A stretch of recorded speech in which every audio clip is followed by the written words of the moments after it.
elle est belle cette vidéo là. Ça c'est marrant, c'est un élève du programme par exemple, vous voyez. Apparemment il fait quand même fait pas mal de commandes, donc c'est la preuve que ça tourne bien pour lui. Donc sur votre volume de make actually 100, 200, c'est un bon exemple d'un élève du programme. Ouais, il doit être à 10 000 € par jour. C'est ça la Chine hein, les amis. Allez, c'est parti pour la dernière journée dans la province de Qingdao. Petit déjeuner. C'est parti, on prend l'avion direction Shenzhen. Bien arrivé, réceptionné par ici et ici. La team sur place. C'est le 4e plus haut building du monde, après Burj Khalifa et 2 immeubles à Shanghai. Cette ville est incroyable, tout le monde est en véhicule électrique parce que c'est très compliqué d'avoir un véhicule thermique ici. Et c'est extrêmement silencieux. On se croirait dans un parc, on est plein centre de Shenzhen, c'est incroyable. Et je suis très surpris, il n'y a pas tant de monde que ça. Shenzhen c'est une ville qui est dingue, qui s'est développée en 20 ans, qui est un ancien village de pêcheurs, il y a 200 000 habitants, maintenant il y a 14 millions de personnes ici. Donc la moyenne des gens ont 30 ans ici. Là, on a check-in à l'hôtel et là on va faire une petite bouffe et demain on va aller regarder un petit peu les entrepôts, etc. J'imagine, il faut qu'on voit le plan. C'est parti, let's go.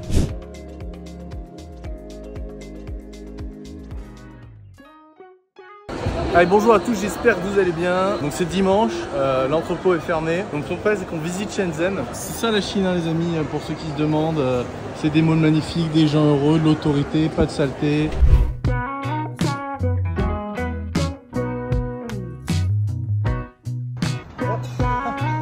Ok, là on est en direction d'un marché de sourcing. On va voir, Shenzhen c'est beaucoup d'électronique. On va aller voir un petit peu des fournisseurs, des suppliers de produits électroniques. Ah, l'Asie les amis. Regardez-moi cette paix, ce beau temps. Les gens ils mangent des petits bouts, ils boivent des jus de fruits, ils se promènent, tout électrique, pas un bruit. Et moi maintenant je vis à Paris, hein, donc je comprends.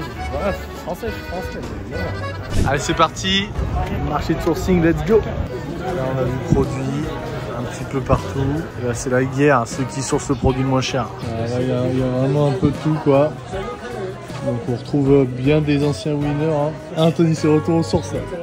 Le retour aux sources. Si vous voulez des Ayrton Max ou quoi. Ils n'ont pas froid aux yeux les mecs. Donc là c'est intéressant en fait. Hein. Ici vous avez demandé après le MOQ. Donc le nombre d'unités minimales pour placer une commande. Peut-être c'est 100 pièces. 500 pièces, 1000 pièces, et après vous n'avez plus qu'à placer la commande quoi. Et en avant. Quand t'es un vrai gamer niveau 1000, t'as le PC ouvert, tac, water cooling qui tourne, bam bam c'est parti. Là, ça rigole pas. Ça rigole pas, ça rigole pas. Regardez-moi ça, regardez-moi ça, comme c'est beau là. Oh là là là là là. Les gens ils sont à une petite terrasse, des petits jus de fruits. Elle a un petit coup de môle et des petites fleurs, des papillons. Non, franchement, c'est super. C'est hyper développé, c'est magnifique. Puis c'est partout comme ça.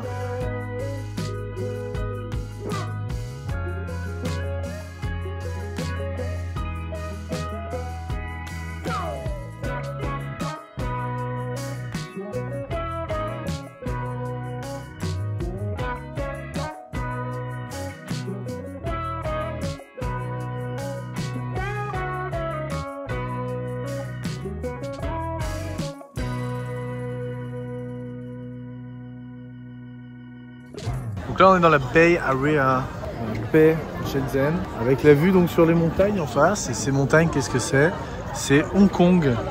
Les gens ils ont l'air hyper heureux, c'est trop beau, c'est clean. Ouais,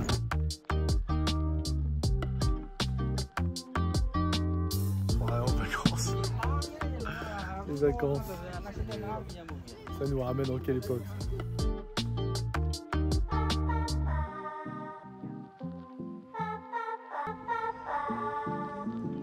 Hop, on sort du premier hôtel, on va offrir 2 petits cadeaux à nos amis qui nous accueillent. Aujourd'hui c'est notre dernier jour en Chine, on va aller visiter l'entrepôt de notre partenaire sur place à Shenzhen. C'est eux qui notamment traitent toutes les commandes des membres dans l'incubateur stratégie Escape. On va aller voir un petit peu comment ça se passe, les process de contrôle qualité. En Chine c'est un petit peu compliqué de contrôler tout ça, surtout quand on est loin. Et nous, grâce à ce partenariat qu'on a fait avec eux, on garantit une certaine sécurité, notamment quand on a peu de volume, parce que quand on a du volume c'est toujours simple de demander des choses en Chine, mais quand on en a moins, quand on démarre, dropshipping, et voilà, c'est compliqué de s'assurer de la qualité du produit, d'avoir des contrôles, etc. Et on va voir comment, avec le partenariat qu'on a fait ici, on arrive à offrir ça à toutes les personnes qui travaillent avec nous dans l'incubateur. C'est parti, direction l'entrepôt qui est ici. Là on est à Dongguan. Ici il y a beaucoup d'entrepôts, en général la main d'œuvre est moins chère, l'immobilier aussi qui est à Shenzhen, donc souvent les boîtes ici qui font du trading, quand j'entends trading je veux dire de la gestion de marchandises, eh bien ils vont avoir leur bureau à Shenzhen et directement tout ce qui est entrepôt plutôt à Dongguan.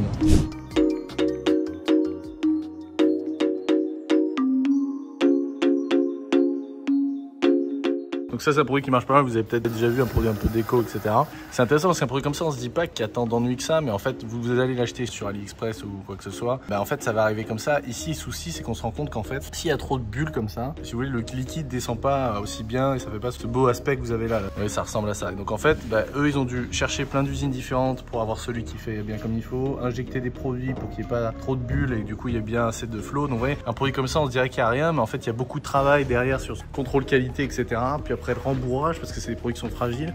On sous-estime le travail qu'il y a sur ce genre de choses. Donc là par exemple c'est intéressant, donc ici on est sur un site qui opère principalement du dropshipping, il y a quelques marques qui sont là, l'espace plein de dropshipping.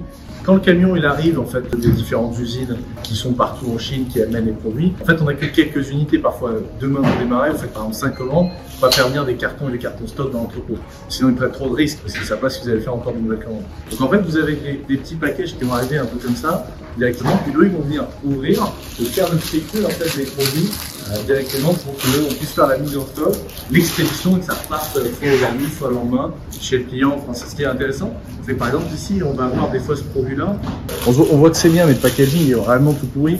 Vous allez faire ça directement via un AliExpress ou quelque chose de classique. Ça va arriver comme ça chez votre client. Typiquement, c'est bien en dessous des standards de qualité. On va le récupérer, enlever la boîte, reprendre un packaging, des fois customisé avec le nom de la marque, et on va l'expédier comme ça chez le client final. Ils font le check-in, mis en stock, et après on va voir les autres étapes.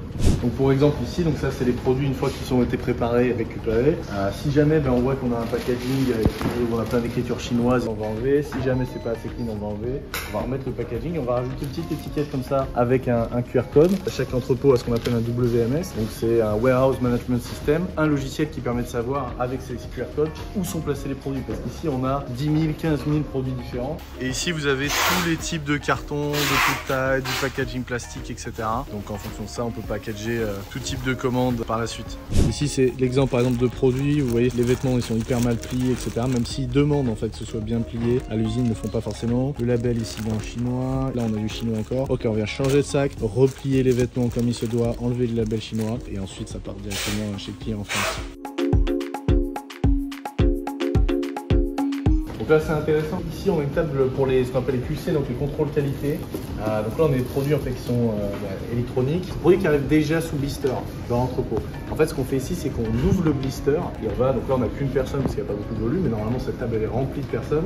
Donc là sur les produits électroniques on veut s'assurer que le produit fonctionne. Donc une fois qu'il arrive, on l'ouvre, on regarde si la batterie est bonne, on lance, on voit qu'il tourne. Ce qui est super, on re-rentre, on range proprement, on va montrer le procès juste après, on vient remettre sous blister le produit. Là par exemple on a des produits qui sont déjà passés, on a le QR code de warehouse que je vous montrais tout à l'heure qui repasse sous blister derrière pour qu'une fois que ce soit arrivé, fait une meilleure valeur perçue et ce soit fait comme il se doit. C'est intéressant ce process de contrôle qualité. Dans un entrepôt il y a toujours donc la mise en stock, là vous avez les rayons ici donc avec les différentes ranges de produits, etc. Et donc en plus des rayons vous avez ici donc on appelle la packing table, c'est là où on va faire le packing, donc on va prendre le produit, mettre dans le carton final et ajouter par exemple ici on a des cartes. Ça c'est marrant, c'est un élève du programme par exemple, vous voyez, donc c'est parfait. Donc là on vient prendre la carte directement et on va la mettre directement dans le carton avec le produit de base, on scelle tout ça nickel. Tous les jours à 16 h, il y a livreur qui vient passer, il récupère toutes les commandes et ça part directement en France. Apparemment il fait quand même pas mal de commandes, donc c'est la preuve que ça tombe bien pour lui, donc c'est bien.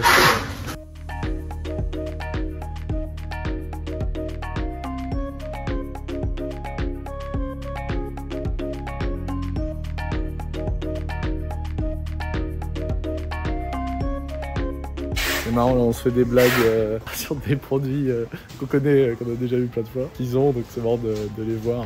Là dans ce carton là on a des produits aussi d'élèves qui parlent directement que je peux pas montrer. C'est hyper intéressant de raconter les anecdotes qu'ils ont, etc. Aussi des discussions, des échanges qu'ils ont avec les élèves, parce que vous avez vu qu'ici il y a du staff, il y a des anglais natifs, il y a aussi plusieurs chinois qui parlent français, je crois qu'ils ont 5 ou 6 chinois qui parlent français, donc ils en sourcent aussi parce qu'on leur ramène beaucoup de clients français, donc ils ont des agents aussi dédié. Donc c'est aussi l'intérêt d'un partenariat dédié, parce qu'on a plein de personnes qui sont dans l'incubateur qui ont peut-être peur aussi de la langue. Et bien grâce à ce partenariat, on passe ce programme-là et on peut parler directement en français, pas besoin de s'embêter. C'est intéressant avec une petite boîte comme ça pour des petits produits, customisable aussi avec le logo. Tu peux tirer la petite languette. Le logo et la taille, en fait, on voit que c'est de la très bonne qualité. Ouais, super. Ça change l'expérience client vraiment de... Et ça, ils le font pour plein de commandes où il y a des petits produits, on peut aller sur des choses comme ça.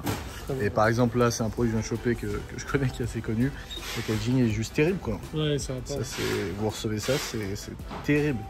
Bon, bah ça, on vient de changer, on va mettre un truc quali.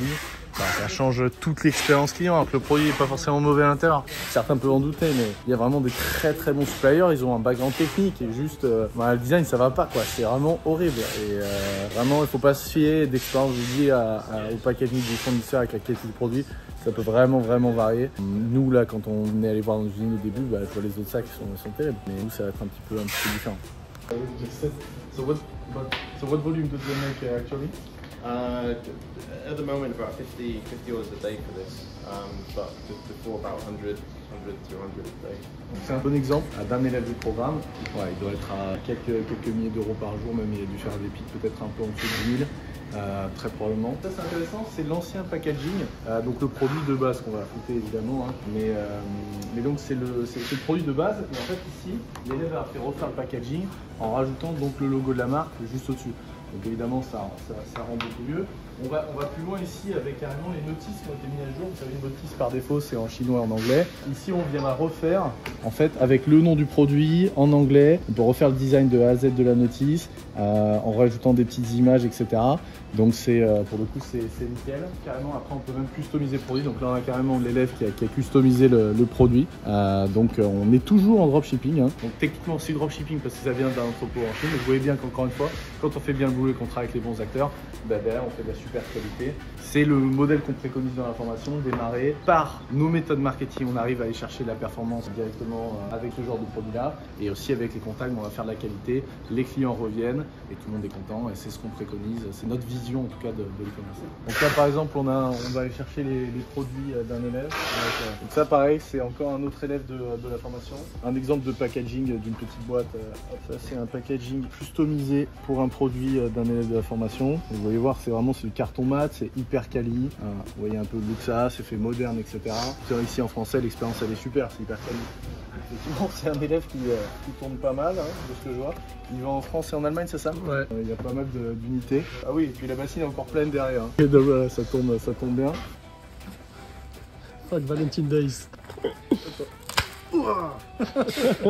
No more Valentines. Par exemple là pour un produit qui est un petit peu fragile, on vient bien packager tout autour. Ok, donc là par exemple c'est intéressant. Ici on a le produit fini qui nécessite beaucoup de rembourrage, c'est des produits qui sont un petit peu fragiles. Vous pouvez voir que le carton bleu est à la base assez fin. Alors, on va vraiment rembourrer solidement comme il se doit. Ici, ils font vraiment beaucoup de travail de qualité. Je montrais tout à l'heure le petit nounours avec les roses. Ils achètent des stocks de roses, des fois quand ils décollent, ils les recollent eux-mêmes. Donc vraiment, ils font vraiment dans le détail. C'est du cas par cas sur chaque produit pour comprendre comment est-ce qu'on peut mieux faire, meilleure qualité, s'assurer qu'il n'y ait pas de problème. Et c'est vraiment vos partenaires de croissance. Ils veulent travailler sur le long terme parce que tout simplement ici, il n'y a pas des marges qui sont énormes dans ce domaine de logistique. Pour vivre, ils doivent travailler longtemps avec vous. C'est pour ça que c'est aussi intéressant et qu'on a fait ce partenariat parce qu'on a la chance d'avoir un modèle qui permet aux d'avoir la performance sur le long terme, de faire pendant plusieurs années le même projet, etc. Et c'est ce qui est aussi intéressant pour eux et pourquoi on a pu faire ce partenariat. Allez, c'est la fin de ce séjour à Shenzhen. Là, on se fait un petit restaurant, on est à côté de l'aéroport, on va bientôt partir. Là, on a passé un peu de temps à Shenzhen ici, justement, avec les personnes qui sont dédiées à l'entrepôt, comme on l'a dit, de Stratégyscape, aux aides de Stratégyscape. En fait, ce qui est intéressant, c'est que c'est compliqué d'accéder à ces gens-là quand on vient de notre partenariat et ce qu'on a fait. Là, j'ai encore renégocié les conditions avec eux aujourd'hui. Quand vous venez de notre part, vous avez un onboarding spécialisé, vous allez avoir les meilleurs agents les plus expérimentés, leur équipe, qui parle français notamment, parce que voilà, comme je disais, on leur apporte beaucoup de monde qui gère ça. Vous allez avoir des meilleures conditions de prix. Comme ils savent que vous êtes entraîné, vous avez des meilleurs résultats. Parce que voilà, ils ont peur quand quelqu'un arrive, qu'en fait ça demande beaucoup de temps de chercher des produits, de s'occuper de mettre en place la chaîne logistique, mais derrière vous faisiez pas de commande. Ils savent que ok, quand on leur amène des gens, c'est des gens qui performent, qui ont des résultats. Donc ils ont confiance et donc ils vont vous mettre des prix plus intéressants, ils vont passer du temps à acheter du packaging personnalisé, etc. parce qu'ils savent qu'ils peuvent investir sur vous. C'est souvent beaucoup en Chine une question de quantité et de confiance. Et quand vous venez vers nous et vous bénéficiez d'années de travail en Chine, de réseau que nous on a monté, et vous l'avez avez instantanément. Alors que quand vous venez en Chine comme ça, vous êtes un peu un nobody, personne vous connaît, c'est très compliqué au début d'avoir la confiance, d'avoir les process de qualité, etc. Nous, ils savent que voilà, on les connaît, et si jamais on a des problèmes, on leur remonte directement. Nous, on a des personnes à l'intérieur de Strategy Escape, de nos employés qui sont en contact directement avec eux pour venir s'il y a n'importe quel problème qui se passe sur les commandes des clients. Donc on prend une part de responsabilité aussi, on leur tape sur les doigts si jamais ça va pas. Donc c'est des choses, je sais qu'on avait eu un problème par exemple, et je suis transparent, là à l'heure actuelle où je filme cette vidéo, on est en mars 2024 et en mai 2023, c'est la dernière fois qu'on a eu un petit problème avec un client, il y avait un manque de rapidité de réponse d'un membre de leur équipe, et voilà, on avait tapé sur les doigts, fait une réunion, ils avaient remis tout en place, etc. Et depuis on n'a pas de soucis. C'est des choses qui arrivent, hein, on contrôle pas non plus tout, pas tout contrôler, tout parfait. Bon voilà, maintenant tous ces problèmes là sont réglés depuis plus d'1 an, et donc c'est intéressant et on bénéficie de choses super, et c'est la beauté de ce partenariat, et ce qui permet vraiment d'avancer.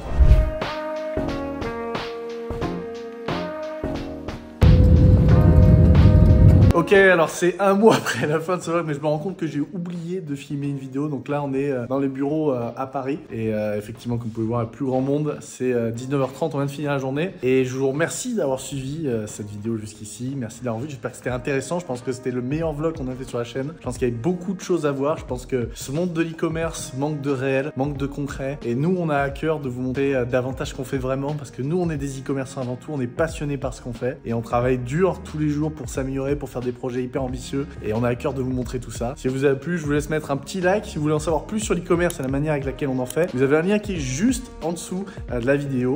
Tu as un cours offert que j'ai fait où j'explique ma stratégie. C'est un tutoriel en fait où je montre même des cas d'études de mes boutiques à moi, des cas d'études d'élèves, donc c'est hyper concret et je pense que c'est intéressant à regarder si tu t'intéresses à ce domaine là. Et puis je te laisse t'abonner si t'as pas oublié, et puis moi je te dis à très vite pour une prochaine vidéo. Ciao!